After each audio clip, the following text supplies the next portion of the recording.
Hello, you're watching World Talks on TVP World. My name is Sasha Farbach.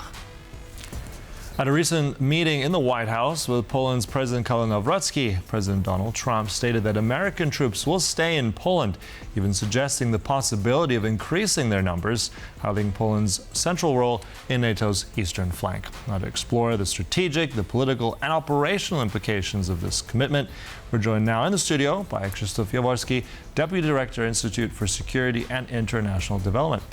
Welcome back. Good to have you, as always. Good. Thanks for having me. So, Krzysztof, let's start with the statement. This is, on the face of it, good news. What does it mean in the immediate term, and what do you think is going to come out of it? Yes, we have one factor that President Trump declared that U.S. won't decrease the number of troops in Poland, and there is this vague possibility of increasing the number of troops. And there are several other factors that will be very important in this process. And so we don't know yet what will be the outcome. So the first question is whether there will be peace or stop of fights in Ukraine. We don't know that, and that's really important considering the future moves of U.S. military presence in Europe. The other question is about a possible peace mission and the specific parts of this mission. How many troops, which countries, what capabilities.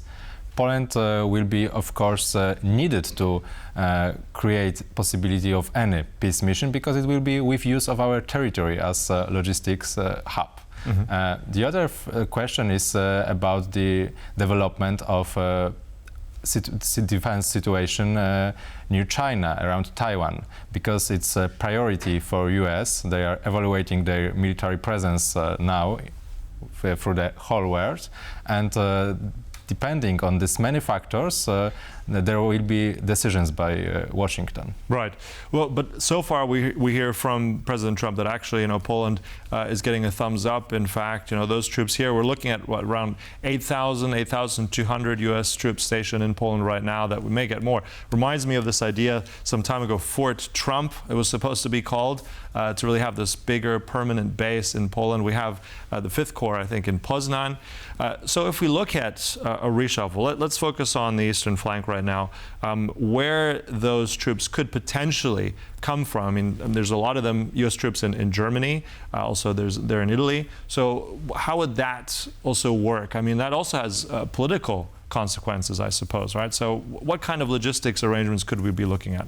Yes, of course, it will be much easier for U.S. to locate their troops in the west of Poland because of logistics, but at the same time because of the risk, because deploying troops in some part of the world is always a risk for Washington, because if these troops will be attacked, US will be involved directly in some kind of war, and what US is trying to achieve now is to reshape its presence through the world in the way that will help them to avoid such risk of involvement in unwanted war. They are supporting frontiers. They are supporting, for example, Israel in the Middle East. They are supporting Ukraine in our region. They are cooperating with other countries in Southeast Asia, in the Pacific region. And they are trying to keep their hands free and to choose where and to what degree they will be involved. Mm-hmm. And also, I think it's interesting you pointed out about this coalition of the willing. I just want to ask about briefly, we have a statement from Prime Minister Donald Tusk saying no Polish troops involved if they would be sent in some kind of mission to Ukraine once peace is achieved. But as you also rightly pointed out, and the Prime Minister said there would be a lot of logistics. All of these troops must move somehow through a station for a short time before they move on, rotate through Poland. So tell us a bit of that. Does Poland have the capacity for that? What will we need for that kind of logistics hub? Where would that be? Tell us a bit more about that. Yes, the logistic needs are huge when it comes to movement of a serious amount of troops, and military mobility in our region needs further investments. These are things like bridges, like roads, railroads, and these investments are already taking place. There is a perspective of additional funding on the European Union base level, and at the same time we have through more than 3 last years, several good experience as Poland of organizing such hub. Of course, we cooperated hugely in this matter with US. However, Polish armed forces, Polish services already know how to do it. The question of the scale and investments is, of course, important question, but we are developing our capabilities. Mm-hmm.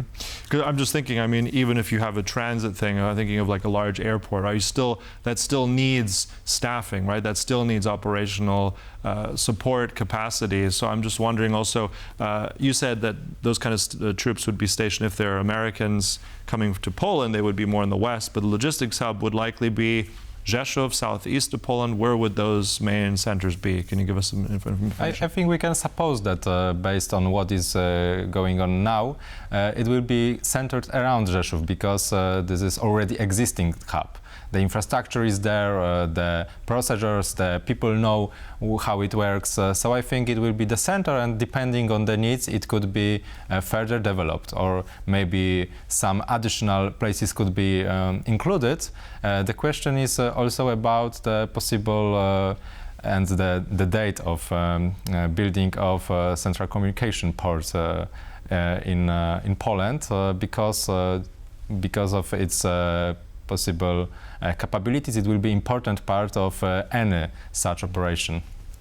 Also, what's going to be really important, of course, is airspace and deterrence on the air. We've had already sometimes this being tested by rogue missiles. We've had this case just, 24 hours ago as well. Looks like there's drone evidence there. So how ready is also Poland in this matter with airspace? And tell us a bit more, because there's actually, I think people forget, there's this major US NATO air defense base, and I think up in the north coast, Redzikowo, right, this Aegis missile. So tell us a bit more. Will we see more of that kind of development, and how much capability does Poland have in terms of also air defense? Because that's inevitably needs to be part of all this. Yes, so if we look at Ukraine, the needs of air defense are limitless, because the security of civilians, the security of critical infrastructure, it's really important, and at the same time for the aggressor it's easier to find the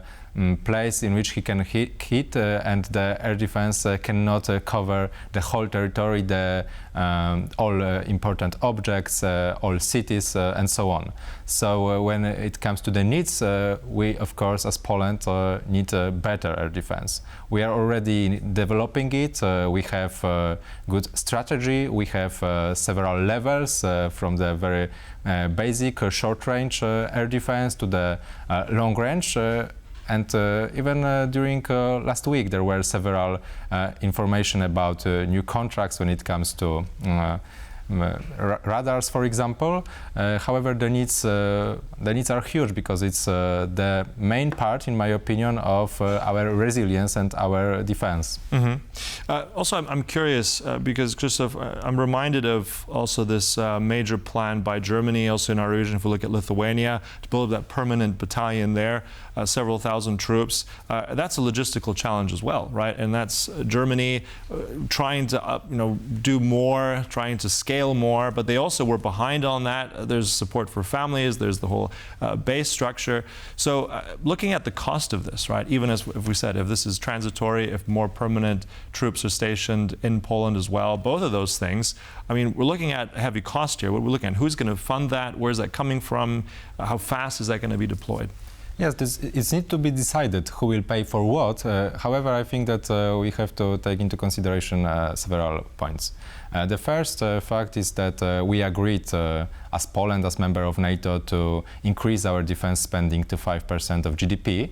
And what was the conclusion of Hague Summit of NATO this year, this 5% will be divided into 3.5% of so-called traditional military spending, and the other 1.5% will be the spending on infrastructure and cyber defense and other resilience connected matters.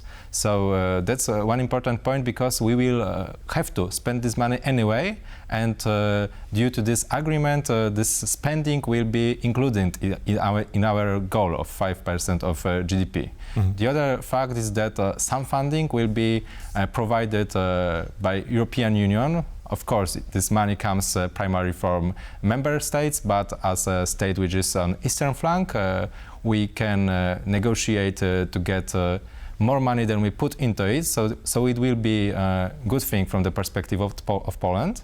And the third thing is that this specific agreements of who will pay for it, as you asked, will be made during preparations to this operation and possible operation, because we are discussing and we don't know what exactly will happen, what will be the decision of Washington, what will happen in Ukraine. But all of these details will be negotiated and agreed later. Right. But one little, let's say, caveat there is also what we're hearing from the Pentagon. I think this was in the FT yesterday, that some of that funding actually to help frontline NATO countries seems to also be in jeopardy in terms of funding. So that's also kind of a juxtaposition there. Do you think that's, just as we wrap up, is that going to be a problem moving forward? Yes, it can be a problem, and as we look at these declarations of European Union concerning funding, usually it occurs that these numbers, these amounts, are much higher than in reality. It's part of creating narration, it's part of declaring successes. However, at the end of the day, there are these fundings. They are already being spent, and of course, I think it could be applied to anything we discussed today, that the needs are limitless. We always could spend more money on defense, that it could be useful, and it's the art of deciding how much can we spend without jeopardizing other important parts of our budget. Yeah, look, I mean, it's still a gargantuan task, even if Poland is not involved in sending troops directly. Having more U.S. troops here, as you said, it's going to be a big challenge, but one that Poland, I'm sure, will have to deal with in the right way. Look, thank you so much, Krzysztof Jaworski. Thanks for coming again today. Thank you so much. And thank you for watching World Talks. There's much more coming up right here on TV Girl, so stay tuned. Goodbye.